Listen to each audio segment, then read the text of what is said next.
Hello, this is Kelly Hamon, and welcome to the Resiliency Coach podcast. This podcast showcases people who have faced difficult times and how they got through it. These experiences are real and sometimes raw.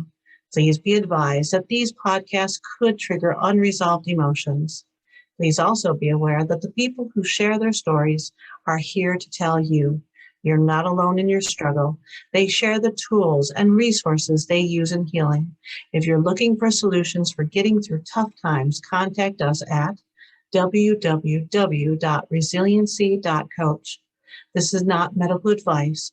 All opinions expressed by the interviewee are their own personal opinions and not necessarily those of Resiliency Coach. So today I'm interviewing my friend, Brittany Pacini. Brittany is a positive psychologist, certified hypnotherapist, master life coach, and the creator of Positive Hypnotherapy.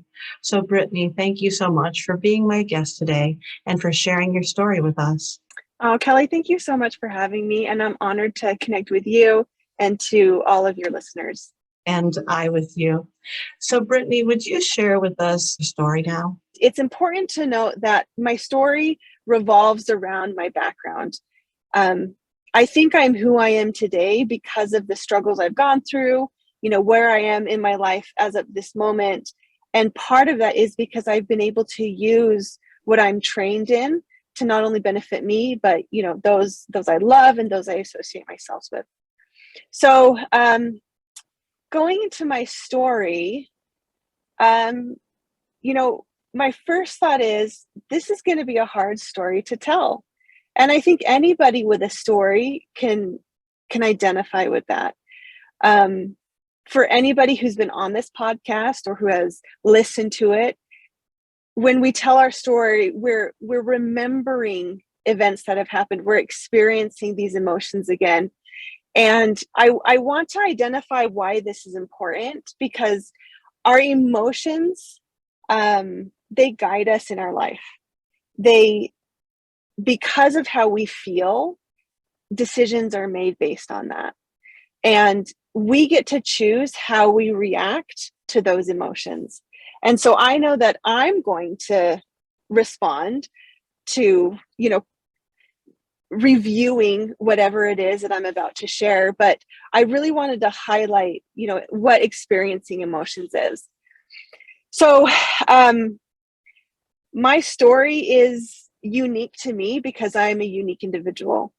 And even though I have an identical twin sister and someone who, growing up has a very similar upbringing, she and I have lived very different experiences. And so there is a uniqueness about my story, just like there's a uniqueness with every single person that is listening to this podcast at the moment.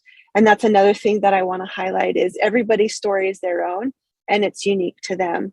And it's important to embrace that story as it is. So I grew up in a very happy home, upper middle class family, had a good education, loving home, and I was happy. Looking back, I was really, truly happy. And I lived a life that I thought was going to make me happy for the rest of my life. And I grew up in a very conservative culture, a very conservative religion, but one that brought me a lot of joy. And growing up in this religion, in this culture, we're told this is the kind of person you need to be. And there was a lot of focus on being perfect. And I lived my life in a way where, because I was living that way, there was no doubt in my mind that I was going to get whatever it is I was looking for, right? Because that's what we're promised. So I'm living my life and I was happy looking back, but when all of a sudden life comes crashing down, you have to take a step back and realize what happened and why is it all crashing down. And so my story today revolves around, well, not my story, my struggle, which is a part of my story, revolves around facing a bully. I never thought I was anyone who would ever really put myself into a position where I would face a bully or that I couldn't stand up to one, because I've always been pretty strong and resilient and independent. And so when I was faced with this individual, it's only now that I can look back and I can see all the warning signs. And that's part of the trick with bullies is sometimes you don't know it's happening until it's too late. And so my struggle is, as an adult, how I have had to face and deal with a bully. I'm not going to go into the details too much about who it was and what happened, because in my story, that's not important. What's important to me is what happened to me and where I'm at now. So I will say it was a romantic relationship. So I was involved with an individual that I had a romantic relationship with, and I thought that this was the person I was supposed to spend the rest of my life with. And part of the concern was because I grew up in this conservative religion and I was doing everything I was supposed to be doing, checking off all the boxes, that the red flags that I saw weren't a concern, because as long as I was doing what I was supposed to be doing, it was all going to work out, right? We're gonna flash forward, because we had been in this relationship for a number of years, and I realized that I was miserable one day. I woke up and realized that, you know, the choices of this individual were not only affecting them, but it was negatively affecting me, and I wasn't happy anymore. And so I had to look at my life and realize what would make me happy, right? Now, to explain where I was in these moments, I have to explain kind of where my life was. I was incredibly overweight. I was financially supporting my family. I had debt. I never took time for myself, which is a big red flag when it comes to certain bullies. And I was just kind of living day to day. I needed something more, but I was giving myself so much to this individual because they had so much power over me that I completely forgot who I was and what was needed for me. And so when I realized that I wasn't going to be happy while I maintained this relationship with this individual, the first thing I had to do was realize what was going to make me happy. Because up until then, I thought I was happy, right? But I wasn't. And so the first step was I had to figure out what was going to make me happy. And this is where life got a little bit complicated, because I'm in this relationship, not happy, but at least I knew what to expect, right? If I ended this relationship, there was a lot of uncertainty. And there was a lot of uncertainty as well, because I knew that I would never be in a relationship with the opposite gender, because at this point I had known that I was gay, that I was a lesbian. And, you know, someone growing up in this conservative religion and culture, again, remember, I was doing everything I thought I was supposed to be doing. I knew at that point that I wasn't going to be able to go back there, because that wasn't going to make me happy. And this process became a very spiritual process for me, where I had to make a decision on, did I have to choose between religion or my happiness, or was there a bridge between the two? And it took some time, but I realized that I could be happy, but I could still be happy with my religion as well. And I'll kind of talk about that a little bit more in a minute, but I hung on to this relationship with this bully for so long because I was afraid I wouldn't be happy if I left that person, because I knew the uncertainty of what a life outside of that looked like, and that scared me, and it scared me for a long time. And so it was in, a moment of healing that I realized that I deserve to be happy. And I deserve to be happy in a way that makes me happy. And I had already gone through the process to figure out what would make me happy. And so I knew what that was. And that process was to be in a relationship with someone of the same sex as me. But it also meant that I was going to stay in my religion and stay in my faith, because that had brought me great joy in my life. But it's a religion and culture that not normally is associated with affirming or supportive of same-sex relationships. But part of my healing was taking back my power, right? And that's what bullies are. So I want to quickly read. So a bully is a person who uses strength or power to harm or intimidate those who are weaker. And unfortunately, a bully isn't just a person. A bully can be an organization.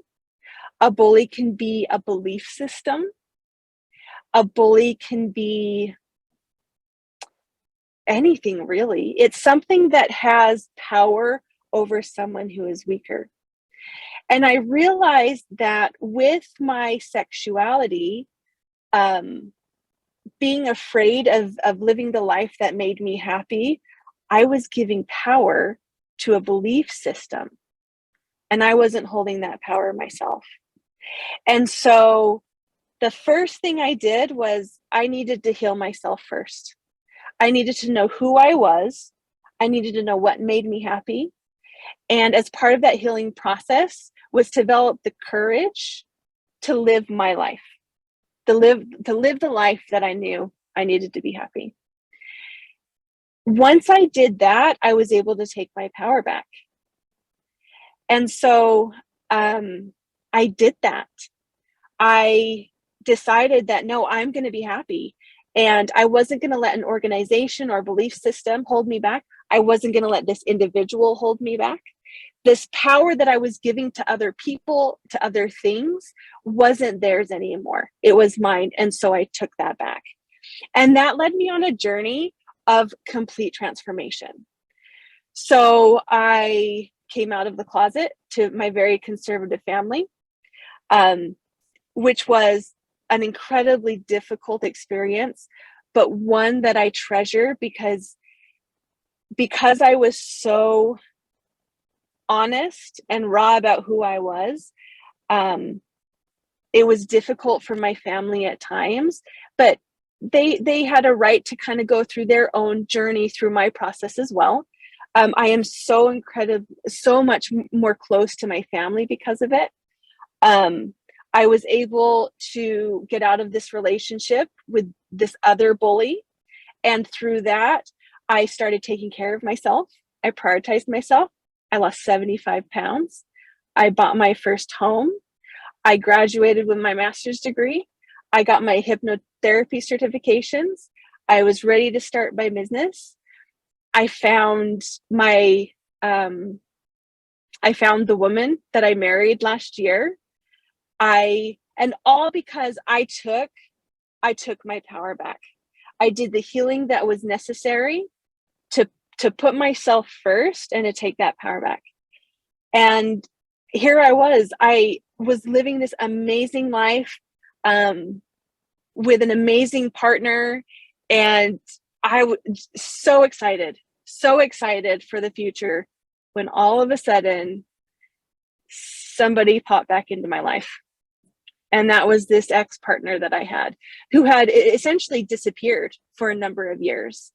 And out of the blue, they come back into my life. And I can't even describe it, but I lost myself again. And it's tricky, and I'm not going to get into the details of it, but it's a very complicated relationship, and one that involves legal proceedings. And so this person is in my life, whether they're physically in my life or not. The energy of the person is in my life. It's like a blanket over me on a daily basis. And for 6 months, I lost myself. I stopped exercising. I fell into the stress triggers that led me to overeating again. I gained 30 pounds of the 75 that I lost. My spending habits changed, and the debt I had paid off started crumbling back up. I stopped taking care of myself sleep-wise, and so I hit something.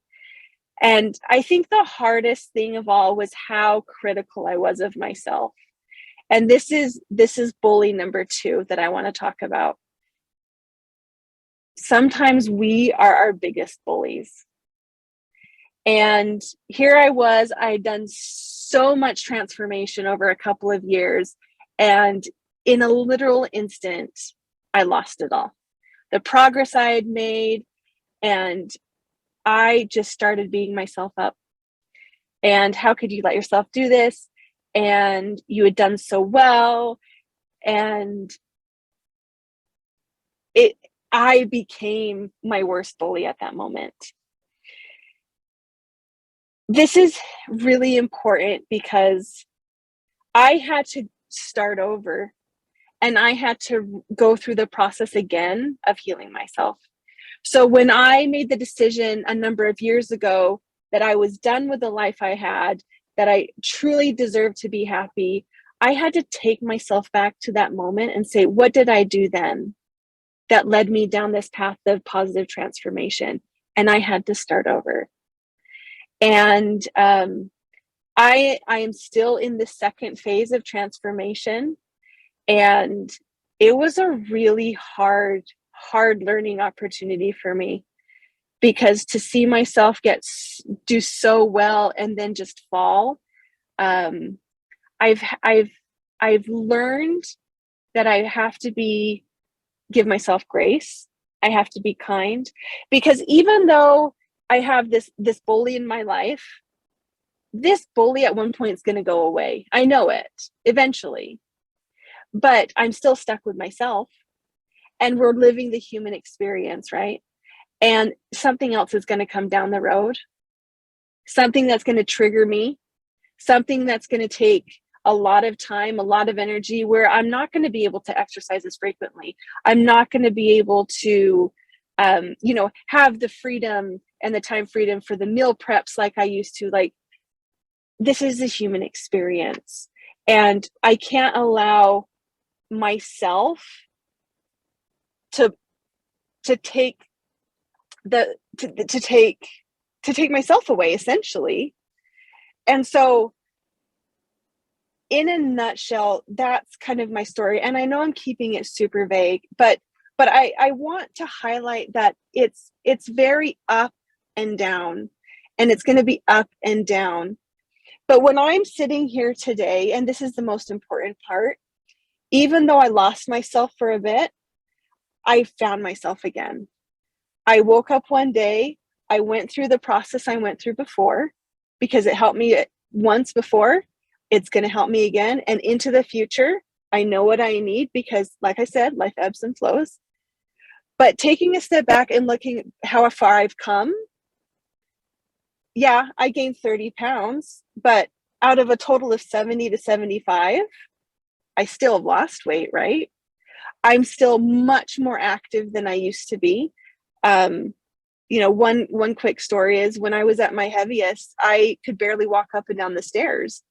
Even now, having gained 30 pounds, because I've been so active and so physically, we've gone on so many adventures and stuff, my body can still handle going up and down stairs, right? And so it's part of my story is about being grateful for what I have been able to accomplish, instead of focusing on what, how far I slid down. Just remember how far from the peak I've come anyways. And so, for me, that's kind of what my story is. It's about understanding who I am, embracing who I was, deciding that I was going to be happy. I'm going to live the life that's going to make me happy, and unapologetically pursuing that life.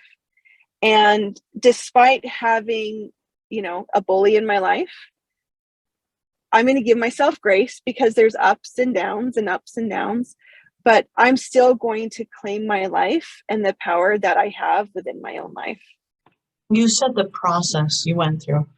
Yeah. Can you explain the process, the resources, the tools that you use to be able to overcome this, to be able to walk through that point of being able to take back yourself from this experience? Yeah. Elementary, middle school, high school, great experiences. And I was like, I made it. Didn't have a bully once. And then all of a sudden I'm like, oh wait, but you don't know it in the moment. No. It's not until you look back, you're like, oh my gosh, that's what that was. But I had a moment where I had to talk to my bully, not in real life, but through hypnosis, where I confronted him and I told him what was happening and I told him what was going on. And that was one of the moments where I got my power back, because I stopped giving it to him. I stopped letting him control me, because those moments means we took our power back. And it doesn't matter how they respond, regardless of if they listen or accept it or reject it or not. None of that matters. What matters is that my voice was heard. And that was so empowering. So I think the easiest way to explain it is to tell a mini story about my story to kind of highlight. So when I was in high school, I knew that I was going to study psychology. I just knew that's what I wanted to do. It's what I was good at. And so I go to college, I graduate with my undergraduate degree in psychology, and I am ready to change the world, right? I wanted to work out of college, and so I got a job in child welfare. And coming out of a conservative culture and going right into child welfare, I saw the worst of the worst. And I lasted at that job only a year, because I realized I couldn't do that for the rest of my life. And I almost had this mini identity crisis, because I was like, but this is where I'm supposed to be. But now what? And so I worked that job, left it after a year, floated around for a little while. And it was in around 2015, 16, 17, when my brother and I were talking, and he sent me a TED Talk. And I'm going to tell the TED Talk. It's a TED Talk by Sean Aker. And he's a pretty well-known positive psychologist. And he talks about the happiness advantage. And my brother's like, you need to watch this. And I watched it and it clicked. And immediately I knew that's what I'm supposed to do, because it's the field of psychology that focuses on strengths. It's the field of psychology that focuses on positive emotions. And I knew that I couldn't, that this place of mental illness wasn't where I was supposed to be. And so I did some quick research, and long story short, I found a program, a fabulous program in positive psychology. I enrolled, did my time there, had an amazing experience, and then graduated just about a year ago in positive psychology. But part of my degree was in coaching psychology. So the full degree is applied positive psychology and coaching psychology. So in my coaching classes, I had to take on some coaching clients. And it was while I was doing the coaching clients that I realized there's something holding people back. We're not making the progress that we think I feel like they should be making, and neither did they. They're like, I just can't do it, or I struggled. A lot of really missed benchmarks that seemed pretty simple. And I realized, I was like, there's something missing. And that's when I started looking into various modalities. And that's when I came across hypnotherapy, because hypnotherapy dives into the subconscious mind. It addresses the unspoken triggers and allows the individual to kind of cut that cord that's holding them back. And so while I was in my master's degree, I start my certification in hypnotherapy, because I knew it was the connection I needed, that worked in a much quicker way than traditional therapy. Talk therapy can take 2-3+ years to work through trauma, to work through, work someone through negative belief systems, etc. But we don't have that much time. So I needed something that was quick, that we could address those quickly. So then we can get to the nitty gritty. We can get people into the coaching, because that's where the excitement comes in, right? And so that is when that's what I did. I saw this with these clients. I saw it in myself. And so when I talk about those moments when I had to kind of start over, I started over with hypnotherapy. I had to dive deep within myself and figure out, what are the triggers? What are my habits? What are my behaviors? What are my thoughts that are holding me back? I had to reprogram them in order to get my power back. I had to reprogram them so that I stopped giving myself away and I took myself back. I found my courage that way. And then I used my training in positive psychology to help me maintain and move forward.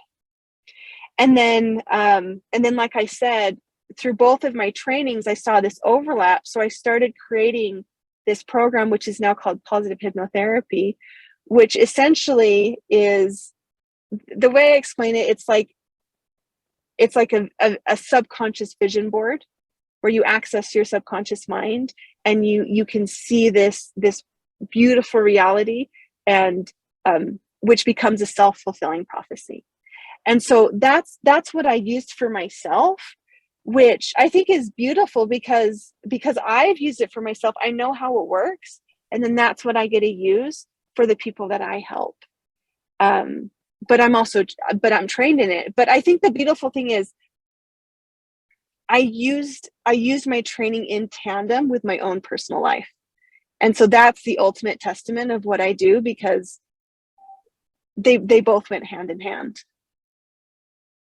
That's great. So if you had a piece of advice for somebody that's going through possibly some of the difficulties you did, what piece of advice would you give them? Trauma isn't actually what happens to us. It's what happens inside us as a result of an event.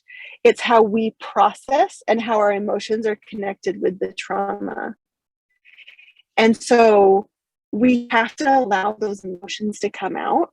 Otherwise they get trapped inside. And that's what does the most damage. Don't hold it, release it, be happy. And that sounds like, okay, easier said than done. But it's important to realize that when I say be happy, the first step in being happy is you have to know who you are. And I mentioned this kind of at the top of the podcast, is we are all so unique. And what makes Kelly happy that would not make Brittany happy?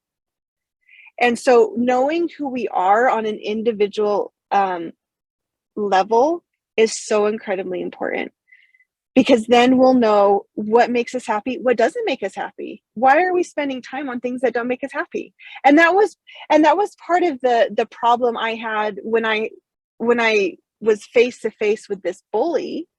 Was I was spending too much time trying to make this other person happy, lost myself in the process, and because of that I wasn't happy. And looking back, I was clearly miserable. And so why do we keep putting ourselves in those positions where we're not happy? So know who you are, know what makes you happy, stop wasting your time on things that don't make you happy. We deserve to be happy. For someone who comes from a conservative culture, sometimes we're taught and we're told that you can only be happy by doing certain things. I'm here to tell you that that's actually not true. You're the only one who can decide what makes you happy. And we get to choose where we belong. We get to choose who we belong with. And don't forget that. It's your choice, nobody else's. And if somebody wanted to get in contact with you, how would you like them to do that? Yeah, so part of kind of what I'm doing is I'm starting a project called Davina and Goliath. And I call it Davina and Goliath for a reason, because I want to amplify the voices of female thrivers who have also had to face their own bully. So whether it was an actual childhood bully or a bully from a personal, a romantic, or even a professional adult relationship, I want to hear what these female thrivers would say or have said to their bully that allowed them or would allow them to take their power back. And so I have an email, and it's davinaandgoliath@gmail.com. So it's pretty simple. And even if you don't want to share your story, that's how people can reach me. But I really want this collective of voices, because part of taking our power back is about creating a group of support. And I want to use this project as a support for those who haven't quite found their voice yet, to know that they can find their voice, and they've got a group of women who surround them and support them and are there to encourage them when it's the right time to get their power back as well. That's great. And can you spell that, just in case somebody doesn't know how to spell that? Yes. So it's DAVINANDGOLIATH@gmail.com. Thank you again, Brittany, for sharing your story with us. You too. Thanks, Kelly. I appreciate the opportunity. I appreciate what you're doing. When you said the topic, I was like, that's what's needed. Yep, absolutely. Because I think all too often we focus on the struggle, but what happens after the struggle? And that's what you're focusing on. And that's why I couldn't do mental illness. I don't want to focus on that. Let's talk about the growth. Let's talk about the transformation. Let's talk about the power that comes after the struggle. And so I appreciate what you're doing. Thank you, audience, for listening to Brittany. And remember, there is a way through your difficulty. Please seek out resources and people who can and will help you. Now, if you're looking for alternative tools for handling difficult times or moving ahead in life, contact us at www.resiliency.coach. Hope you all have a blessed day and a wonderful life. Goodbye.